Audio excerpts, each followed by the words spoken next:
Hey students, how are you all? Hope so you all are fine and healthy. So yes, in the previous video of this chapter, A Gift of Chappal, we have learned till that कि भाई रवि अपने cat के बारे में press किए जा रहे हैं, उसकी तारीफ किए जा रहा है, बता रहा है कि भाई ये एक ऋषि कैट है, उसका डिसेंडेंट है। फिर बताता है कि वो गॉडेस कैट है और फिर वो गॉडेस कैट का नाम भी बताता है बैस्टर्ड, और फिर वो सब बताता है। तब मृदु और मीना एक दूसरे के सामने देखते हैं, जैसे मतलब कोई बता रहा होता है और हम एक दूसरे के सामने देखते हैं कि भाई ये क्या क्या कहना चाहता है, व्हाट डज़ इट मीन, और ये सब कुछ हमें क्यों बता रहा है। वो सब कुछ हमने देखा था प्रीवियस वीडियो में, यहाँ तक हमने देखा था। और फिर वो भी देखा था कि भाई वो मृदु महेंद्रन के सामने वो पॉइंट आउट करके बताता है कि ये वही महाबलीपुरम ऋषि कैट का डिसेंडेंट है, ऐसे एक ट्विग से, मतलब कि लकड़ी की मदद से उसको मतलब पॉइंट आउट करता है कि भाई ये एमपी पुन्नई वही महाबलीपुरम ऋषि कैट का एक डिसेंडेंट है। और वो कहते हुए उसको बहुत ही खुशी होती है। Still here we have learn and hope so you all have got it clearly what I have made you learn or make you learn. So further now next what is given here or what is been depicted here, तो हम देखते हैं कि भाई अब आगे क्या है कि महेंद्रन लुक्ड अप अलार्म। अच्छा, अब महेंद्रन मतलब कि वो किटन एकदम शॉकली अलार्मली वो ऊपर देखता है। He had just been sharpening his claws on the edge of the coconut shell.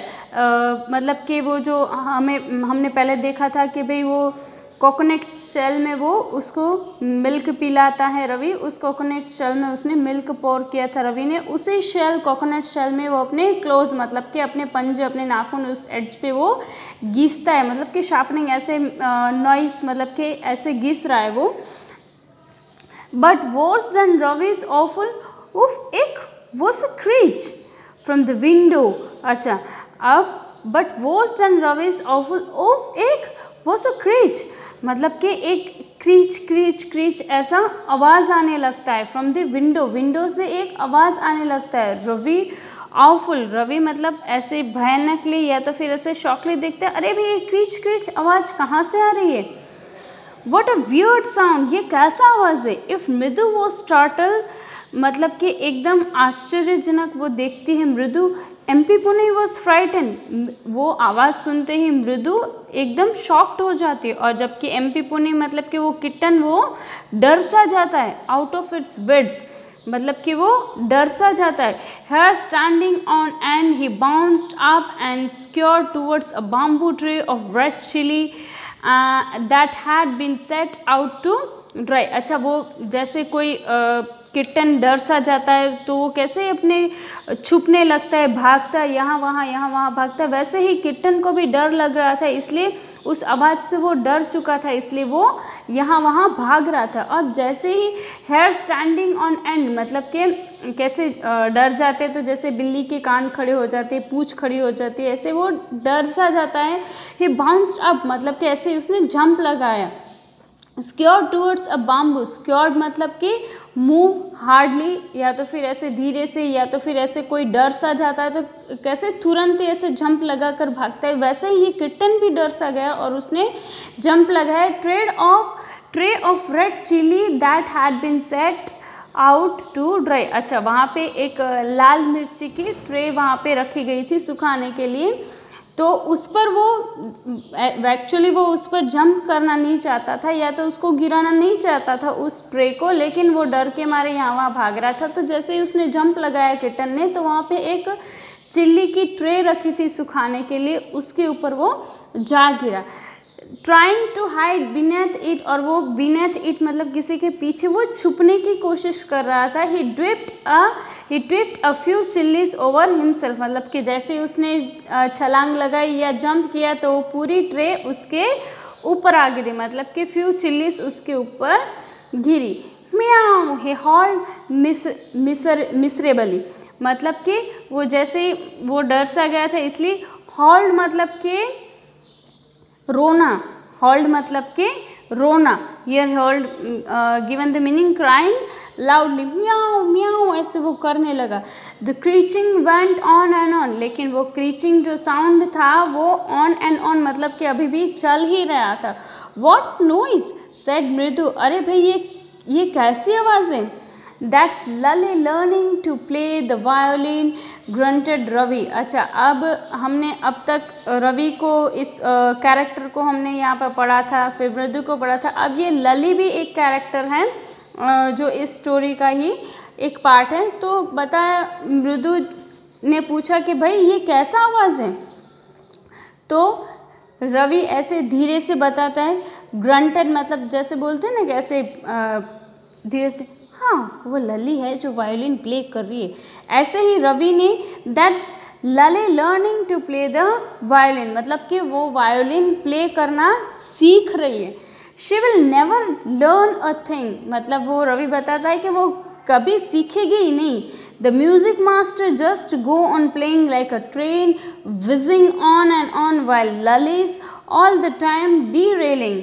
अच्छा, अब ये रवि क्या बताता है कि भाई वो जो म्यूज़िक मास्टर है वो just goes on playing like a train whizzing on and on, जैसे कैसे वो जो मास्टर है, अब मास्टर है उनको तो अच्छा ही आता होगा, तो बोलता है कि वो मास्टर तो जैसे ही ट्रेन वूफ करके चली जाती वैसे ही उनका बजाना होता है। जबकि लली की ट्रेन तो कभी भी रेल ट्रैक पर चढ़ती नहीं, मतलब कि लली कभी भी अच्छे से बजा ही नहीं पाती। ये जस्ट उसको ऐसे ही उसको बताया है, एक्चुअली ट्रेन कुछ नहीं, लेकिन जस्ट हम ऐसे बोलते हैं ना कि भाई उसकी ट्रेन तो कभी ट्रैक पे आती नहीं, यहाँ वहाँ चली जाती। वैसे ही रवि लली को बोलता है कि भाई मास्टर की ट्रेन तो विजिंग करते हुए चली जाती है, मतलब ऐसा ऑन थ्रू आउट गोइंग बजाते, लेकिन लली की ट्रेन तो कभी ट्रैक पे आती नहीं। गोइंग कम्प्लीटली ऑफ ट्रैक, मतलब कि कभी भी वो अच्छे से बजा ही नहीं पाती है। अच्छा, still here the first part of the chapter has been completed over here.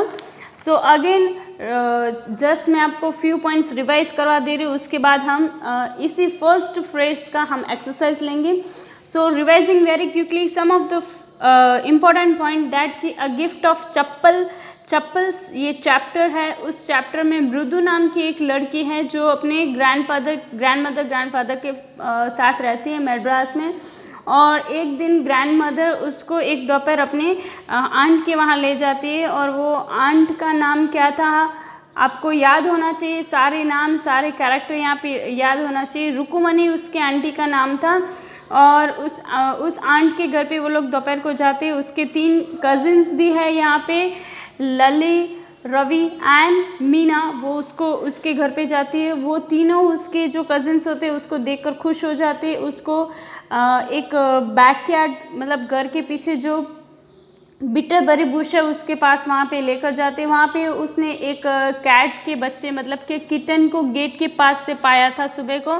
फिर वो लोग ने छुपा के अपनी मम्मा से छुपा के रखा था, क्योंकि मम्मा ने कहा था कि अगर पाती को पता चल जाएगा, मतलब कि ग्रैंडमदर को पता चल जाएगा, तो वो अपने मामा के यहाँ चले जाएंगी, पद्दू मामा के यहाँ चले जाएंगे। तो फिर रवि को बहुत ही मुश्किल से वो कैट को छिपाना पड़ा, बहुत ही मुश्किल से उसके लिए दूध लेकर आना पड़ा। ये सब कुछ इस चैप्टर में बताया गया है और मैंने भी आपको डिस्क्राइब किया गया है, बट जस्ट रिवाइजिंग इट कि हाँ, फिर उसको वो किचन में जाता है दूध लेने के लिए। फिर पाती उसके सामने सस्पिशली देखती है और फिर उसको लगता है कि भाई ये दूध उसको नहीं पीना है, लेकिन रवि को पीना नहीं था तो भी वो खड़े थे, इसलिए उसने आधे से ज़्यादा दूध पी लिया था और कुछ ही जो दूध बचा था वो उस किटन के लिए लेकर आते हैं। और फिर बोलता है कि मुझे कितनी दिक्कत हुई थी उस किटन के लिए दूध लाने के लिए। फिर वो दूध वो कोकोनट शेल में पोर करता है। फिर बस वो उस कैट के बारे में प्रेज़ किए जा रहा है। और फिर हाँ, कैट का नाम, उस किटन का नाम उसने महेंद्रन रखा था। फिर उसका पूरा नाम महेंद्रन वर्मा पल्लव पुन्नई MP पुन्नई शॉर्ट में बोला गया था। फिर उसने सब पल्लव डायनेस्टी के बारे में बताया और बताया कि महाबलीपुरम वो गया था, वहाँ पे उसने उसके थाथास मतलब दादा के ऐसे उस कैट को मतलब कि सिंबल कर रहा है कि ये पल्लव डायनेस्टी से हैं। और फिर बस वो उसी कैट के बारे में प्रेस करते जा रहा है। महाबलीपुरम ऋषि कैट की ये डिसेंडेंट है। फिर वो बोलता है कि शायद आपको पता नहीं होगा कि भाई वहाँ पे कैट को वर्शिप करते हैं। फिर बोलता है कि भाई ये सब बातें सुनकर मृदु और मीना एक दूसरे के सामने देखने लगते हो। फिर ये बताता है कि आपको शायद पता नहीं है कि ये गॉडेस कैट है। बेस्टेड उस गॉडेस कैट को एड्रेस करते हैं। फिर यहाँ पे वो ट्विग आउट करके बताता है कि भाई ये एमपी पुणे जो कैट है वो वही एक कैट है पल्लवा डायनेस्टी से, उस कैट गॉडेस का डिसेंडेंट है। फिर बस उसके बाद हमने आज जो पढ़ा कि Mahendran looked up alarmed. Mahendran अचानक से एकदम शॉकली देखता है क्योंकि उसको वहाँ से कुछ किसी आवाज़ सुनाई दे रही, क्रीच क्रीच करके कोई आवाज़ सुनाई दे रही है। उससे वो डर जाता है। फिर जैसे जंप लगाते वो पूरी मिर्ची उसके ऊपर गिर जाती है। उसके बाद मृदु भी शॉकली उसको पूछती है कि भाई ये कैसी आवाज़ है, कैसी नॉइज़ है। तो तब जाके रवि बताता है कि Lally is learning to play the violin. Lally जो है वो वायलिन प्ले करना सीख रही है। फिर उसके वो सीखने पे वो एक कमेंट करता है कि भाई उसका सीखना तो कैसे है कि भाई उसकी ट्रेन कभी ट्रैक पे चलती ही नहीं है, हमेशा उतर जाती है। मतलब कि उसके जो मास्टर हैं वो एकदम ट्रेन की तरह वूफ करके जाते, विजिंग ऑन एंड ऑन, मतलब कि एकदम अच्छे से बजा रहे। लेकिन लली को कुछ नहीं वो हो रहा है। और लली जब भी बजाती है तब ऐसा लगता है कि जैसे उसकी ट्रेन ट्रैक पे नहीं आ रही, मतलब कि वो अच्छे से नहीं बजा रही है। बस यहाँ तक हमने पढ़ा है। और in the next part of our video, I will send you some exercise, hard words regarding this chapter. So please students, do go for it, read it the chapter thoroughly and note down the exercise that I will send you in the second part of our video. So thank you and have a nice day.